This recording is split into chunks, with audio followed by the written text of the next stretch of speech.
আসসালামু আলাইকুম ভাই। ভাই আমার নাম মোহাম্মদ পট্টর। তোমার দেশের বাড়ি কই? ফিট করা কবুতর বেড়া, কবুতরটা কি কামড়া দিল নাকি বুঝোস নাই?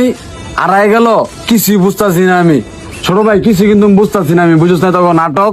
যাওক নাকবর, এত টেনশন করিস না, যেটা গেছে গা গেছে হয়ে গা, বাদ দে। কি বাদ দিমু কমুরাত, আমার অনেক শখের একটা কবুতর এটা, বুঝছস? আর ওর লগের কবুতরটা আমার অনেক শখের আছিল। কবুতরটা কি আড়াই গেল নাকি তোরা কি করলি নিজেও বুঝতেছি না। তোরা নিজের লোক খালি করছ নয়। বোঝে না মোজে না ওইরকম লোকাই না রাখলে তো কবুতর আড়াই বই। দেখ বাদন আজকে কিলো হয়, ওরা যদি ভালো হয় আর একটু বেশি টাকা দিয়ে হইলো রাইখা দিস। কথা ঠিক কইছস মুরাদ। যারা এই কবুতর সম্পর্কে না বোঝে হ্যাঁ টেয়া দিয়া বেতন দাঁড়াইকা কোনো লাভ নাই।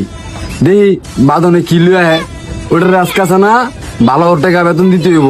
তুই যেটা কইছিস ওইটাই, যদি বুঝা থাকে কবুতর সম্পর্কে তাহলে ওরা বেতন বেশি দিতে হইব। কি কর সার্কিট যাই কবুতর সার্কিট তুই ছুঁয়ে খাঁচার ভিতরে। আর তুই কিন্তু একটু খেয়াল রাখিস কবুতর দিক, বুঝছ না? তুই আইল সামানি করস, আওস না ঠিক মতো। ওই যে দেখ বাদন আইছে, বাদন দিকে আয়। তোর ভাইয়ের তো মাথা মোথা গরম রে,